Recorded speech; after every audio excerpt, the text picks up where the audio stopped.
Hi అండి. పచ్చిరొయ్యలు, కోడిగుడ్లు. Hi అండి. పచ్చిరొయ్యలు, కోడిగుడ్లు పులుసు పెడుతున్నానండి. మెంతులు వేసానండి కొద్దిగాని. మెంతులు వేగిన తర్వాత కోడిగుడ్లు వేసుకోవాలి. వేసుకుని కొంచెం పసుపు వేయాలి. వేసి బాగా వేగనివ్వాలి.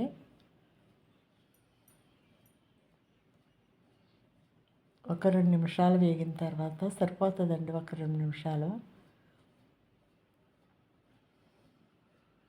పచ్చిరొయ్యలు, ఉల్లిపాయ, అల్లం వెల్లుల్లి పేస్టు, కొంచెం కారం, పసుపు వేసి వెచ్చలబెట్టేసానండి ముందు ఫస్టు. అవి ఇప్పుడు ఒక్క నిమిషం నూనెలో వేపుకుంటే సరిపోతుందండి. వెక్కి వేగక్కర్లొద్దు. ఈ కోడిగుడ్లు తీసేసుకుని తర్వాత పచ్చిరొయ్యలు వేసుకోవాలి. కొంచెమే ఉన్నాయండి.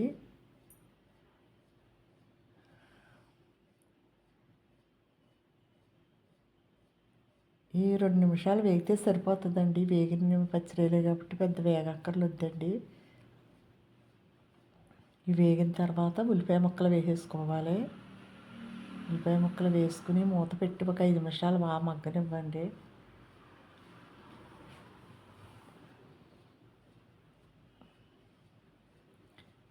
పచ్చిరొయ్యలు, కోడిగుడ్లు ఎగురు వండుకుంటాం కదండి. ఇలా పులుసు కూడా పెట్టుకుంటే బాగుంటుందండి. ఒక 4 పచ్చిమిరపకాయలు వేసాను. వేసి మూత పెట్టి ఒక 5 నిమిషాలు బాగా మగ్గనివ్వాలి. పచ్చిరొయ్యలు, కోడిగుడ్లు చాలాసార్లు ఎగురు వండాను కదండి.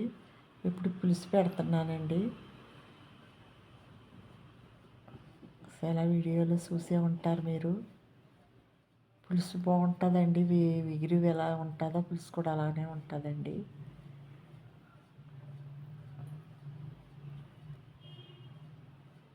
మూత పెట్టి ఇంకొక 5 నిమిషాలు బాగా మగ్గనివ్వాలండి ఉల్లిపాయ ముక్కలు.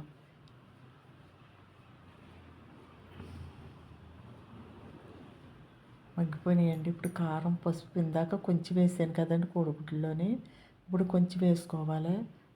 వేసుకుని తగినంత కారం వేసుకోవాలండి. మీరు తగినంత మీకు సరిపడగా మీరు కారం బట్టి వేసుకోవాలండి. నేను ఒక 2 టేబుల్ స్పూన్లు వేసానండి కారం. కొద్దిగా పులుపు వేస్తాం కాబట్టి అండి కొంచెం కారం పడుతుందండి. ఈ కారం పచ్చివాసన పోయే వరకు కూడా మూత పెట్టి ఒక 2 నిమిషాలు బాగా మగ్గనివ్వాలి. చిన్న నిమ్మకాయ సైజు అంతా చింతపండు సరిపోతుందండి. కొంచెం నీళ్లు వేసుకుని ఉడకనివ్వాలండి. ఉల్లిపాయ ముక్క బాగా ఉడికితే బాగుంటుందండి కూర. ఇప్పుడు కోడిగుడ్లు వేసేసుకొని మూత పెట్టి ఒక 5 నిమిషాలు ఉడకనివ్వాలి. నిమ్మకాయ సైజు అంతా చిన్న నిమ్మకాయ సైజు అంతా చింతపండు అయితే సరిపోతుందండి. ముందు నానబెట్టేసట్టు పెట్టానండి చింతపండు.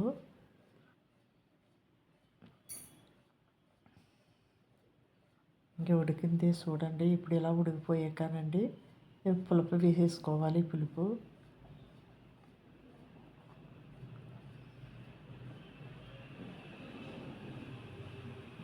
వేసుకునండి కలిపి ఒక్కసారి మూత పెట్టి ఇంకొక 10 నిమిషాలు మరగనివ్వాలండి.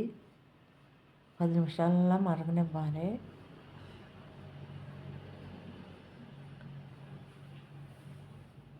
కొద్ది కరివేపాకు, సాల్ట్ వేసేసుకోవాలి. వేసుకున్న తర్వాత మూత పెట్టి ఒక 10 నిమిషాలు మరగనివ్వాలండి.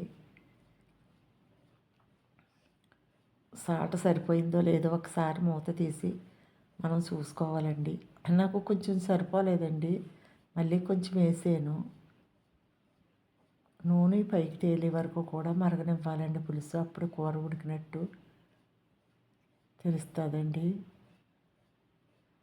ఇంకొక 3 నిమిషాలు 4 నిమిషాలు అవుతే సరిపోతుందండి మరిగితేని.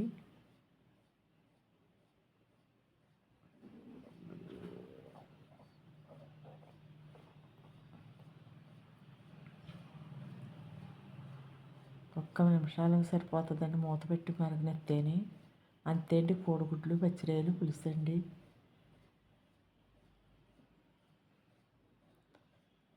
మరిగిపోయిందండి. నూనె పైకి తేలితే మా కూర ఉడికినట్టు లెక్కండి.